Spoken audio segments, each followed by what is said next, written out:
So today we're going to talk about what kind of suspension or lifts you need to run a truck or an off-road vehicle through a blue trail, or it's also considered a 4, 5, or 6 on the scale rating. So blue trail or 4, 5, or 6.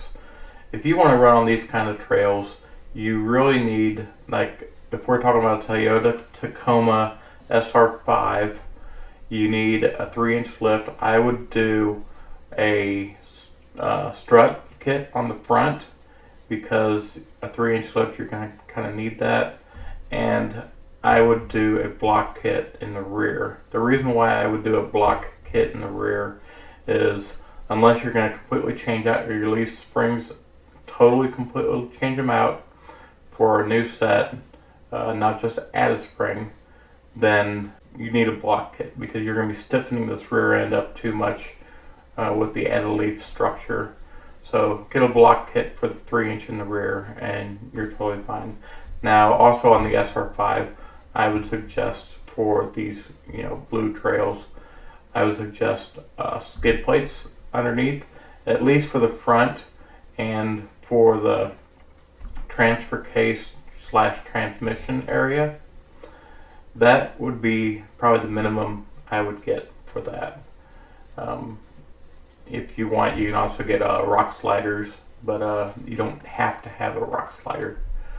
Also, on the SR5, you really need 32-inch tires.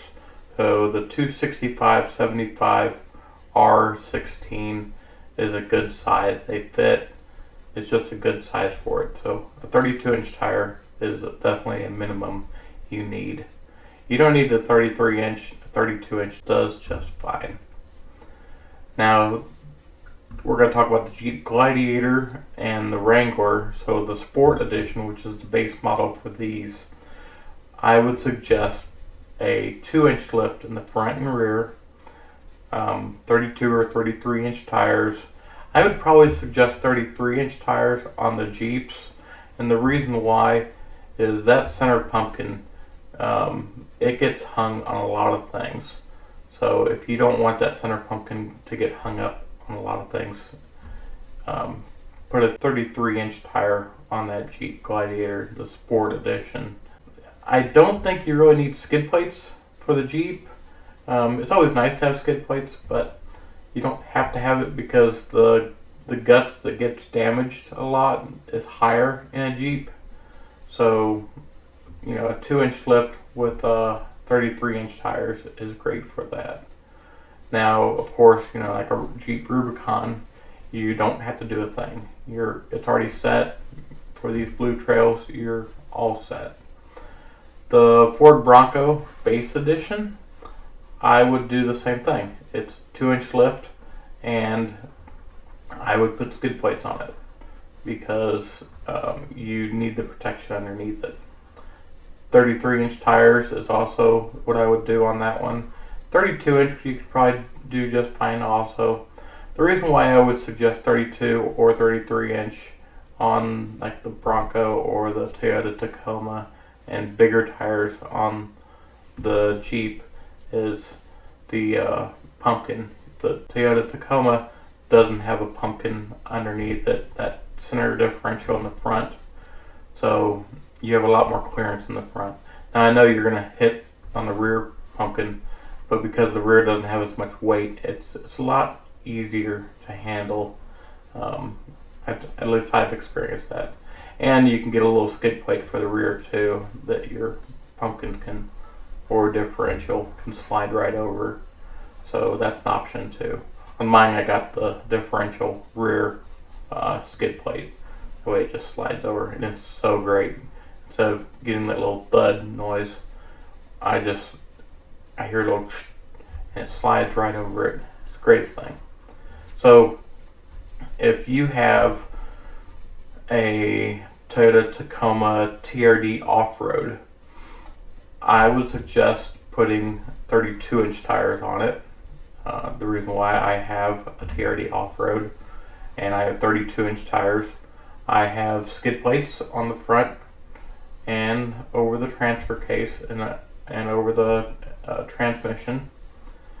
I would also suggest the 2-inch lift. I did a block kit in the front and I did a block kit in the rear, and that's doing just fine. So it's perfectly fine. Because I want to do a little overkill, I put the skid plate on the rear differential and I bought rock sliders on the side.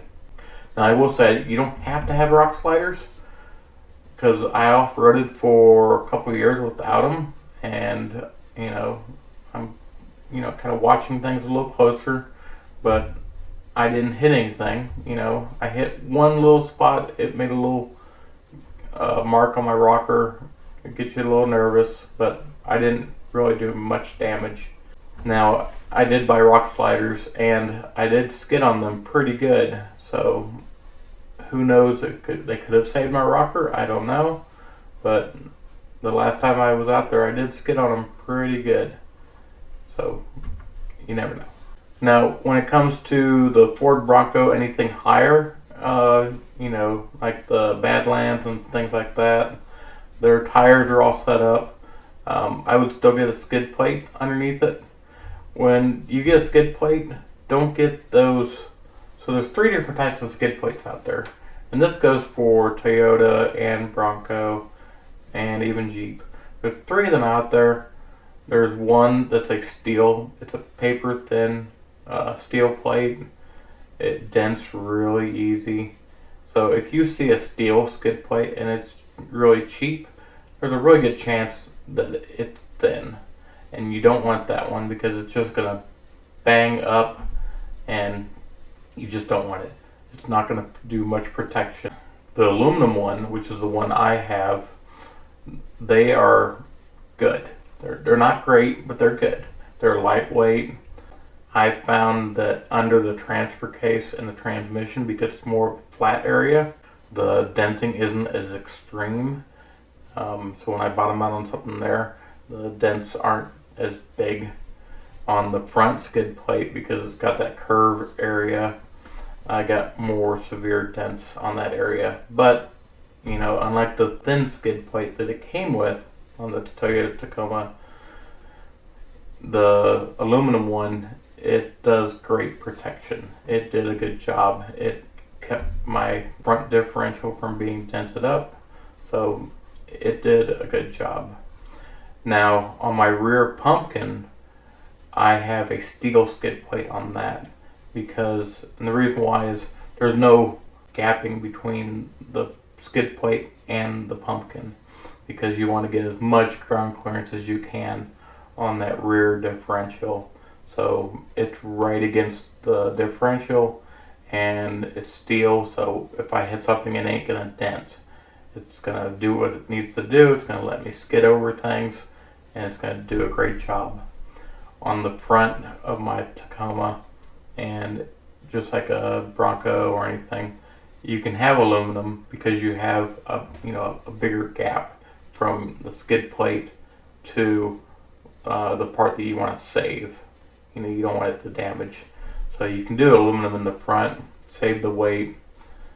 You can do aluminum or steel in the front. Just make sure you don't get that thin steel, because if it's cheap and it's steel, it's not the good one. You want to get the good one if you want to get the steel.